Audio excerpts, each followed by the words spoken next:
4절 말씀 함께 교독하시죠.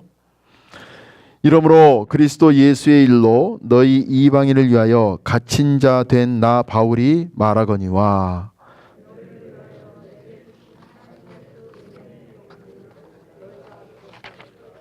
곧 계시로 내게 비밀을 알게 하신 것은 내가 먼저 간단히 기록함과 같으니 그것을 너희가 알 수 있으리라. 아멘. 잠깐 기도하겠습니다. 하나님 아버지, 이 말씀 가운데 주님을 만나기를 원합니다. 사도 바울이 그 사랑으로서 쓴 이 에베소서 이 편지를 통해서 교회가 무엇인지, 참된 교회가 무엇인지, 또 우리 자신은 이 교회를 위해서 어떻게 나아가야 하는지를 깨닫기를 원합니다. 이 시간의 말씀으로 찾아오셔서 우리를 위로하여 주시고 또한 다시 한번 결단하는 귀한 시간이 될 수 있도록 복을 내려 주옵소서. 예수 그리스도 이름으로 기도드립니다. 아멘. 사도 바울을 우리가 인생을 생각할 때요, 참 어떻게 보면 우리가 감히 따라갈 수 없는 그런 인생인 것 같습니다.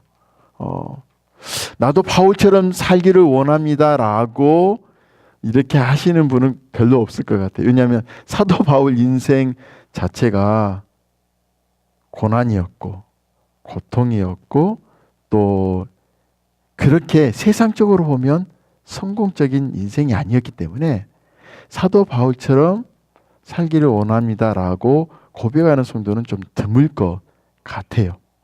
근데 이 사도 바울은 모든 서신 편지에서 굉장히 담대하고 확신에 찬 어조로 편지를 쓰는데 오늘 이 3장 1절에 보면 뭐라고 되어 있습니까? 그리스도 예수의 일로 너희 이방인을 위하여 갇힌 바 된 나 바울이다. 어느 누구가 다른 사람을 위해서 감옥을 갈 수 있을까요? 아마 부모가 자녀를 위해서 감옥을 갈 수는 있겠지만 또 너무 친한 친구라면 친구를 대신해서 갈 수는 있겠지만 다른 사람을 위해서 내가 감옥에 갇히겠다 하는 사람은 드물 것 같습니다. 그렇지 않습니까? 근데 이것은 사람의 의지로는 가능할 수 있어요. 그런데 오늘 사도 바울이 선언을 합니다. 내가 너희를 위해서 갇혔는데 너희를 위해서 갇혔는데 그게 무엇 때문에 갇혔느냐? 예수 그리스도의 일로 인해서 갇혔다는 겁니다. 그러니까 예수 그리스도의 일 때문에 내가 갇혀 있기 때문에 있지만 비록 이 감옥에 있지만 나는 예수님의 그 일로 인해서 갇혀 있다. 그래서 그 자체가 내 인생에 있어서는 너무 귀중하다 이런 말이 오늘 1절에 포함이 되어 있습니다. 그러니까 감옥에서도 기뻐하고 다른 사람을 위해서 희생하고 또 이런 것을 감수할 수 있는 가장 큰 동기가 뭐냐? 예수 그리스도의 일 때문에 그렇다는 거예요. 사실 이 복음은 오늘 이 바울의 이 고백처럼요. 우리가 오늘 이렇게 예수를 믿고 이렇게 편안하게 예배를 드리고 또 신앙생활을 할 수 있는 것을 조금만 살펴보면요.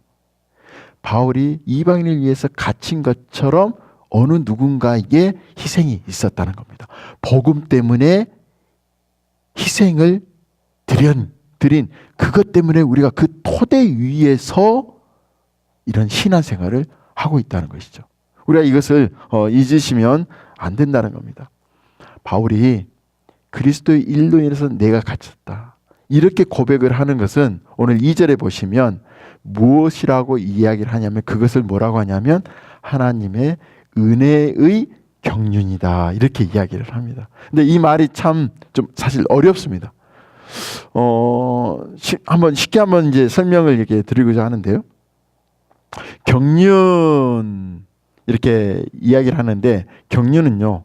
사전적인 그런 의미는 뭐냐면 천하의 일을 통치하는 일. 이게 경륜입니다. 그러니까 경륜은 우리 인간이 쓰는 단어가 아닙니다. 그러니까 천하의 일을 통치하는 누굴까요? 우리는 기독교인이니까 하나님, 예수님 그렇게 이야기하죠. 또 기독교인이 아닌 다른 종교를 믿는 사람은 자기들이 믿는 신이 이 세상을 통치하는 것, 이것을 경륜이라고 사전적인 의미는 그렇게 이야기를 합니다. 그런데 우리 이 기독교에서 말하는 신학적인 그런 말은요, 하나님이 뜻을 가지시고 하나님이 그 뜻대로 이 세상을 운행을 하시면서 어디에 포커스를 맞추냐면 사람에게 포커스를 맞추는, 그것을 신학적으로 보면 경륜이다 이렇게 이야기를 합니다. 그러니까 하나님이 우리 전체적인 뜻을 가지시는데 그 뜻을 이루기 위해서 우리 인간을 어떻게 어떤 방향으로 지금까지 인도하셨는가, 주관적으로 주도적으로 인도하셨는가, 그것을 바로 신학적으로 말하면 경륜이라 이렇게 이야기를 합니다. 그런데요, 사도 바울은 그 경륜 앞에 은혜라는 말을 덧붙입니다. 이런 모든 하나님의 뜻을 가지시고 지금까지 이렇게 인도하셨는데 그게 어떤 경륜이냐? 은혜로 이루어진 경륜이다 이렇게 이야기를 합니다. 그러니까 사람들이 개입을 해서 어떤 사람들의 공로나 사람들이 어떤 이바지하는 헌신에서 이루어진 일이 아니라 모든 전체 일들이 하나님의 은혜로 되었다는 거예요. 모든 일들이. 성경을 우리가 읽을 때요, 성경 이 전체가 사실 은혜의 경륜의 역사입니다. 한번 우리 잠깐 한번 살펴볼까요? 먼저 이 아담이 타락한 후에 우리 하나님이 분명히 경고의 말씀을 주셨습니다. 너희가 이 선악을 알게 하는 선악과를 먹게 되면 정령 죽으리라 이렇게 이야기를 하셨어요. 근데 타락을 했는데 죽지 않아요. 물론 영적인 죽음을 이야기를 하시는 것도 있겠지만 죽지 않고 우리 하나님이 그 아담과 하와를 어떻게 하시냐면 짐승의 가죽을 벗겨서 그 가죽으로 옷을 입혀준 것입니다. 이게 바로 은혜예요. 가죽을 얻기 위해서는 뭐가 따릅니까? 다른 짐승의 희생이 따르죠. 그러니까 다른 짐승을 희생해서라도 이제 앞으로 이 에덴 동산에서 쫓겨나가서 살 우리 인간들을 생각하시면서 그냥 그 자리에서 죽이지 아니하시고 그 인간들을 사랑하시기 때문에 그 인간들이 나아가 이 가죽옷이 없이는 이전에 에덴 동산에 떠나서 살 수가 없는 이런 환경에서 사는데 그 인간들을 긍휼히 여기셔서 가죽옷을 딱 입혀 주시는 그 첫 번째 사건이 바로 은혜의 사건이에요. 아브라함 한번 보십시오. 아브라함이 뭔가 잘해서 하나님의 부르심을 받습니까? 아브라함은 잘 알다시피 자기 아버지 데라가요. 어떤 사람이었냐면 그 우상을 조각하는 사람이었어요. 저기 메소포타미아 그 지역에서 하나님을 전혀 모르고 그 이방 신을 위해서 전적으로 헌신해서 조각하는 사람이었어요. 자기 아버지가. 그러니까 그 밑에서 배우고 또 자란 아브라함은 역시 이방 신을 섬기는 사람이었습니다. 그런데 하나님이 어느 날 아브라함에게 나타나셔서 내가 지시하는 땅으로 가라고 말씀을 해요. 그래서 아브라함은 그 말씀을 듣고 떠납니다. 그래서 궁극적으로 아브라함은 믿음의 조상이 돼요. 아브라함이 잘한 게 하나도 없습니다. 아브라함이 뭐 혼자 이 여호와 하나님을 알고 그 하나님을 찾은 것도 아니에요. 하나님이 일방적으로 나타나셔서 그에게 은혜를 주시고 믿음의 씨를 주시고 그래서 그 믿음을 갖고 약속한 땅으로 가게 하시잖아요. 그게 은혜입니다. 그러니까 아브라함의 이 이스라엘의 역사도 사실 은혜의 역사가 그렇게 시작이 된 거죠. 아브라함의 자녀들이 이제 쭉쭉 이제 나오죠. 이삭과 또 이삭의 자녀 중에 야곱이 나옵니다. 그 야곱을 잘 알잖아요. 야곱은 그냥 움켜쥐는 자였어요. 속이는 자였어요. 어떻게 하면 내 유익을 위해서라면 형도 속이고 아버지도 속이고 심지어는 삼촌 라반까지도 속이는, 그냥 속이는 인생이었습니다. 근데 우리 하나님은 그 야곱을 그냥 그대로 내버려두지 아니하시고 야복강에서 하나님을 만나게 하시고 이스라엘이라는 이름을 주시잖아요. 항상 제가 말씀드리지만 그 이스라엘이 뭐라고요? 하나님이 주도하시겠다는 그 이름을 야곱에게 줘요. 그러니까 그 야곱은 지금까지 남을 속이고 강도, 사기꾼 이런 이름을 가지고 있는 그 야곱을 변화시켜서 그 야복강에서 그 씨름하시면서 그 고집센 야곱을 그 씨름할 때, 물론 육체적인 씨름도 하셨겠지만 그날의 그 야복강에서의 그 씨름은요, 영적인 씨름까지 포함되어 있습니다. 야곱이 고집이 세거든요. 그 고집을 갖고서는 형에서 그 두려움에 떨고 있는 것을 이길 수 없거든요. 근데 우리 하나님이 그 밤새도록 그 고집을 꺾이십니다. 지독한 하나님의 사랑을 거기에서 베풀어 주시죠. 그게 은혜 아닙니까? 자기가 뭐 한 게 아니에요. 근데 하나님이 만나주시고 끝까지 고집을 부리는 야곱, 그 환도뼈를 칠 때 그때 깨닫습니다. 아, 지금까지 내 인생이 잘못 살아왔구나. 거기에서 자기 자신이 무너지죠. 이스라엘 이름을 받습니다. 자기 노력으로 받은 게 아니에요. 하나님의 전적인 은혜로 받습니다. 그래서 이스라엘이라는 그 이름을 주니까 그 믿음을 가지고 담대하게 예사에게 나아가잖아요. 예사가 변한 게 아니에요. 자기가 그 야복강에서 변하게 됩니다. 누구 때문에? 하나님 때문에. 은혜를 주신 거예요. 그래서 담대하게 나아가 이제는 이제 아들 요셉을 통해서 가나안 땅에 들어가고 또 그 거기에서 아니 애굽 땅에 들어가고 그 애굽 땅에서 하나님이 약속하시잖아요. 아브라함이 약속하시잖아요. 400년 동안 종되게 할 것이고 그리고 400년이 지나면 그 너희 후손들을 가나안 땅으로 인도하실 것이다. 그래서 은혜 가운데 머물게 하시고 자손이 번성케 하시고 때가 되니까 그 고통 가운데 부르짖는 그 이스라엘의 하나님께 대한 그런 원성, 그것을 들으시고 하나님이 이스라엘 백성들을 출애굽을 시키잖아요. 그래서 광야에서 40년 동안 어떻게 합니까? 하나님이 구름기둥, 불기둥으로 인도하시고 40년 동안 광야에서 헤맸는데도 불구하고 신발도 헤이지 않고 옷도 헤이지 않는 그 은혜를 주세요. 고기가 먹고 싶다면 고기를 주시고 물이 먹고 싶다면 바위에서 물을 주시고 그렇게 해서 은혜를 주셔서 40년 동안 은혜 가운데서 결국에는 약속의 땅으로 인도하시잖아요.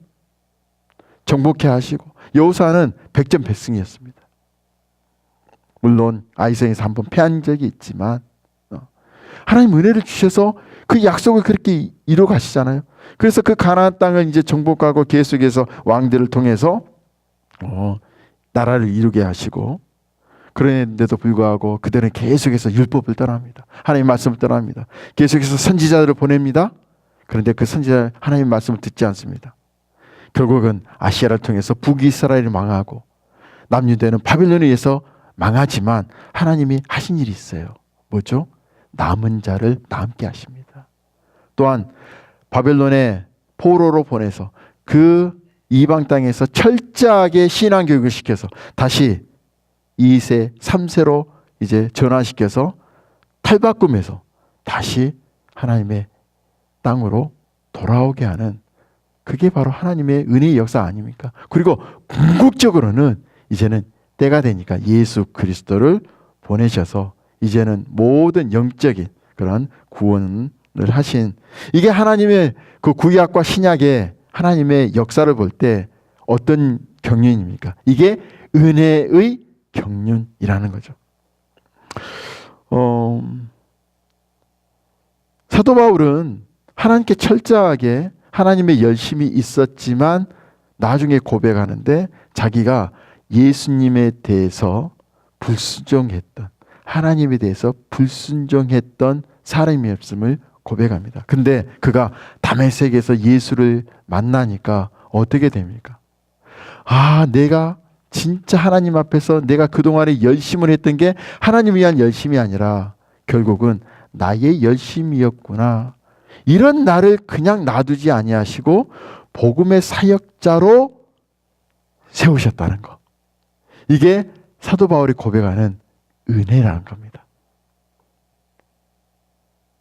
하나님의 전적인 사랑이죠. 예수 그리스도를 핍박했고 하나님을 대적했던 자기 자신 그냥 그대로 놔둬도 괜찮아요. 왜요? 자기는 하나님 앞에서 범죄했거든요. 그런 자기를 이렇게 복음의 사역자로 세워서 이렇게 감옥에 갇히게 한 거, 이걸 보니까 이 은혜의 경륜 앞에 서니까 자기 자신은 그냥 감사가 넘친 겁니다. 그래서 오늘 사도 바울이 오늘 1절에 고백하는 게 우리에게 주는 메시지가 뭐냐면, 하나님은 우리가 그렇게 잘못하고 범죄하고 죽을 수밖에 없는 존재임에도 불구하고 하나님 그 뜻을 세우시고 우리를 은혜 가운데 불러주셔서 하나님이 이를 감당케 하셨다는 거예요. 그러니까 이게 은혜니까 앞으로의 우리의 모든 인생이 그 은혜의 경륜 앞에 있다고 확실히 믿는다면 하나님이 우리 인생을 끝까지 책임져 주시고 앞으로 가시겠다는 그런 확신입니다. 그러니까 우리가 이 은혜의 경륜을 알면 지금 현재 좀 어렵고 힘들다 하더라도 이게 하나님의 그 역사 가운데 있다고 확신하기 때문에 이것도 하나님의 일하시기 때문에 우리는 전적으로 하나님의 그 은혜의 경륜에 맡길 수 있고 거기에서 오는 평안이 있다는 거죠. 바울은 감옥에 갇혀서도 평강을 얻을 수 있는 이유가 뭐냐면 이 은혜의 경륜을 정확하게 알았습니다. 감옥에 있어도 하나님이 하시는 일이지. 내가 설령 어떤 고문을 받고 설령 내가 이 땅에서 죽는다 하더라도 그게 하나님의 영광이 된다면 이것도 하나님의 일이지. 전적으로 하나님께 완전히 맡긴 인생이 바울이었습니다. 그래서 감옥에서도 평강을 이루고 이렇게 그리스도의 일로 인해서 내가 너희를 위해서 갇혔다고 이렇게 확신하게 말할 수 있다고 저는 봅니다. 여러분, 우리가 이 바울의 인생을 이렇게 생각하면서요, 은혜의 눈을 떠야 됩니다. 은혜의 눈을 뜨게 되면 뭘 바라보는 줄 아세요? 자기 자신을 바라보게 되어 있습니다. 어떤 자신이요? 죽을 수밖에 없고 그저 하나님을 대적했고 전혀 구원받을 만한 한 털하게 머리카락만큼도 없는 그러한 우리였는데 우리 하나님이 사도 바울처럼 불러주시고 하나님이 그 놀라우신 경륜 안에 우리를 불러주셔서 하나님의 도구로 사용해 주셨다는 것. 이걸 생각하면 우리 자신이 너무나도 감사가 넘친다는 거죠. 저는 이 은혜의 경륜의 중심에는 뭐가 있다고 생각하냐면 용서가 있다고 생각을 합니다. 보세요. 아담과 하와가 타락했는데 가죽옷을 입혀준다는 것은 용서하는 마음이 없고서는 가죽옷을 입힐 수가 없습니다. 야곱, 그렇게 자기 자신만 생각하고 살았던 그 인생을 우리 하나님이 그 너그럽게 용서해 주시는 그런 마음이 없다면 야곱을 이스라엘로 만들지 않을 겁니다. 선지자를 보내서 계속 경종의 메시지를 보냈는데 불구하고 이스라엘 백성을 계속 타락의 길을 가고 바벨론에서 망할 때도 제정신을 못 차리고 있는 그 이스라엘 백성들에게 용서하는 마음이 없다면 남은 자를 남게 하지 않는다는 거죠. 그리고 궁극적으로는 예수를 보내지 않을 것 같아요. 그래서 이 은혜의 경륜에는 중심에는 하나님의 놀라우신 용서가 자리 잡고 있다는 거죠. 그래서 용서가 빠지면 사람이 어떻게 될까요? 율법주의로 빠지게 되어 있습니다. 우리 기독교가 이 하나님의 용서, 예수 그리스도의 그 용서가 빠져버리면 유대인들이 그렇게 주장했고 자기들이 힘썼던 율법주의로 빠지게 되어 있어요. 사도 바울이 왜 갇혔죠? 유대인들이 주장했던 그 율법주의를 배반하고 받아들이지 않고, 또 유대인들은 자기들만이 하나님의 구원이 있다고 하는데 사도 바울은 그게 아니다. 예수를 믿는 사람들은 모두 다 구원이 있다. 그리고 율법을 지킴으로 구원을 받는 게 아니라 예수를 믿음으로 구원을 받는다. 이렇게 하니까 유대인들이 싫은 거예요. 그래서 사도 바울을 잡아다가 감옥에 갇혔습니다. 바울은 하나님의 용서를 정확하게 알았어요. 이 용서가 없는 기독교는 아니다. 그래서 그 용서를 계속해서 이야기하고 있는 게 바로 은혜의 경륜이라는 것이죠. 그래서 용서를 아는 사람은 무엇을 말할 수 있는지 아세요? 은혜와 사랑을 말할 수 있습니다. 용서받은 자만, 용서를 확신하는 자만 은혜와 사랑을 말할 수가 있다는 것이죠. 바울이 대표적인 사람 아닙니까? 자기가 용서받은 거예요. 예수를 쫓는 사람들을 핍박하고 심지어는 죽이기까지 했어요.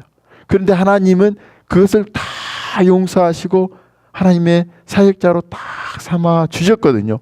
바울은 그 하나님의 용서의 감격에서 내가 어떤 길을 가더라도 나는 이 용서의 은혜에서 벗어날 수가 없다. 확신하는 게 바로 은혜의 경륜이라는 것입니다. 그러면 저는 이렇게 생각합니다. 우리 성도들이 나는 믿음의 사람이다, 신앙의 사람이다, 이렇게 판단할 수 있는 잣대는 뭘까? 저는 용서라고 생각을 해요. 우리 가운데 용서가 넘치면 우리는 바른 신앙을 하고 있다는 겁니다. 왜요? 은혜를 체험했다는 거거든요. 내 자신이 누군가를 용서할 수 있다는 것은 하나님의 놀라우신 그 은혜의 경륜을 사도 바울처럼 체험했다는 것이거든요. 그런데 왜 내게는 용서할 수 있는 마음이 없을까? 조그마한 것도 이해하지 못하고 용서를 못할까? 그것은 곧 뭘까요? 사도 바울이 체험했던 은혜의 경륜을 체험하지 못했다는 겁니다. 심지어는 예수님이 우리를 위해서 죽으셨고 우리의 모든 죄를 용서하셨다는 그 용서의 체험이 없을 수도 있다는 것입니다. 은혜의 경륜에는요, 어떻게 하면 됩니까? 라는 게 있는 게 아니라 어떻게 되어졌습니까? 이게 은혜의 경륜을 아는 성도의 물음입니다. 사람들은 흔히 어떻게 해야 됩니까? 이렇게 물어봅니다. 하나님 앞에 하나님 제가 어떻게 해야 됩니까? 이렇게 물어봐요. 그러나 진짜 은혜를 체험하고 용서를 체험한 성도는 어떻게 이렇게 될 수 있죠? 라고 물어보는 게 은혜를 체험한 성도의 저는 고백이라고 생각을 합니다. 3절에 보면 바울이 비밀을 이야기를 합니다. 그리고 4절에 보면 그 비밀이 곧 그리스도의 비밀이다 이렇게 이야기를 하죠. 그리스도의 비밀은 뭐죠? 복음입니다. 그러니까 하나님이 우리의 모든 죄인들을 위해서 하나님의 아들을 이 땅에 육체의 모습으로 보내셔서 우리 인간의 모든 죄를 하나님의 그 어린 양 대신 예수 그리스도께 다 전가시켜서 십자가에서 그 죄를 완전히 도마시킨 거, 그게 복음 아닙니까? 그게 바로 그리스도의 비밀 곧 복음인데, 이 복음은 은혜의 경륜이라는 거죠. 그래서 사도 바울이 말하는 오늘 이 비밀은요, 은혜의 경륜입니다. 비밀은, 우리가 흔히 말하는 비밀은요, 그냥 이 세상에서도 비밀은요, 비밀을 알 수 있는 사람에게만 비밀이에요. 모든 사람이 다 알 수 있다면 비밀 아니잖아요. 제가 예전에 말씀드렸죠. 같은 이렇게 프로젝트 회의를 하다가 어느 시점에서 비밀을 알아야 될, 미국 시민권자만 알아야 되는 그 순간이 오면 그 회의를 하다가도 일어서야 되는 것처럼 비밀은 누구에게만 허용이 된 게 비밀 아닙니까? 그래서 이 은혜의 경륜이 비밀로 왔다는 것은 우리에게만 허락이 되었다는 거예요. 그러니까 예수를 믿는 사람에게만 그게 허락이 되었다는 거예요. 세상 사람들은 아무리 말을 해도 그게 무슨 말인지 몰라요. 그래서 우리는 감사할 수밖에 없습니다. 우리에게 내가 뭐 한 게 없는데, 내가 뭘 하나님께 드린 것도 없고 한 것도 없는데 맨날 하는 게 뭐예요? 죄악 아닙니까? 그럼에도 불구하고 우리에게 그래, 너희는 나의 자녀야, 내가 택한 자녀야 라고 하시면서 하나님이 그 비밀을 알 수 있도록 열어주셨잖아요. 그래서 예수 그리스도를 알고 그 은혜에 감사해서 오늘 또 나와 예배를 드리잖아요. 이게 너무나도 감사할 수밖에 없는 제목이 된다는 겁니다. 그래서 우리 성도는 누구냐? 이 비밀을 아는 사람이 성도고, 오늘 교회 제목처럼 교회란 무엇이에요? 이 그리스도의 비밀을 깨닫는 게 교회란 겁니다. 저는 오늘 이 말씀을 들으면서 우리가 그저 나와서 있는 게 아니라 비밀도 깨닫게 하신 하나님의 능력으로 은혜로 주어진 것이고, 이렇게 나와서 예배드리는 이 자체도 우리 하나님의 전적인 은혜의 경륜 안에 있다는 것입니다. 오늘 제가 말씀을 드리고 싶습니다. 그리고 이 그리스도의 비밀은요, 오늘 읽지는 않았지만 이 슬라이드를 보시면 6절에 보시면 이렇게 되어 있어요. 이는 이방인들이 복음으로 말미암아 그리스도 예수 안에서 함께 상속자가 되고 함께 지체가 되고 함께 약속에 참여하는 자가 됨이라. 사도 바울이 에베소에 있는 이방인들을 향해서 그 비밀을 이야기하는데, 오늘 여기서 계속 강조되는 게 뭐죠? 함께 상속자, 함께 지체가 되고 함께 약속에 참여하는 자가 되었다는 것이죠. 함께 이방인과 유대인이 함께 되었다는 것, 이것이 비밀이란 겁니다. 어떻게 되었습니까? 복음으로 그렇게 되었다는 거죠. 그러니까 이 은혜의 경륜을 깨달았다면, 깨달은 성도라면 어떠한 곳으로 나가야 됩니까? 용서하고 함께 하는 곳으로 나아가야 됩니다. 교회 생활을 하다 보면 용서할 수 없는 일들이 벌어져요. 도대체 함께 할 수 없는 사람이라고 생각될 때가 있습니다. 그러나 예수님의 진정한 은혜의 경륜을 깨닫고 체험한 성도고 교회라면 어떻게 해야 되죠? 용서하고 함께하는 그런 교회가 되어야 된다는 것이죠. 이게 비밀이라는 것입니다. 이 그리스도의 비밀을 알고 은혜를 아는 사람들이 함께하는 게 교회라는 거예요. 친목 단체가 아닙니다. 그래서 우리 교회는요, 용서할 수 없는 것 같은 필링이 느껴지더라도 의지를 가지고 용서할 수 있는 마음이 있어야 되고, 저 사람과는 나는 도저히 함께할 수 없다라고 생각된다 하더라도 의지를 가지고 함께 하려고 하는 게 교회의 모습이라는 것입니다. 어떻게 내 뜻에 맞는 사람만 모일 수 있겠습니까? 어떻게 실수를 안 할 수 있겠어요?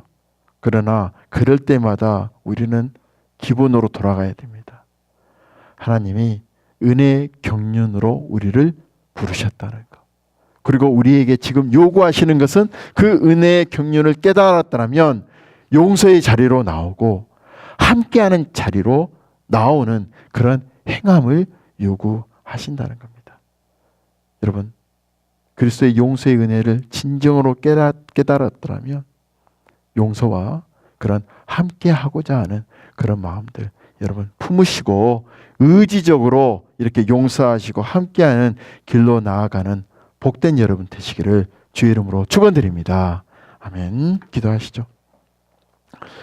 바울이 그리스도의 비밀을 깨닫기 전에는 이런 용서나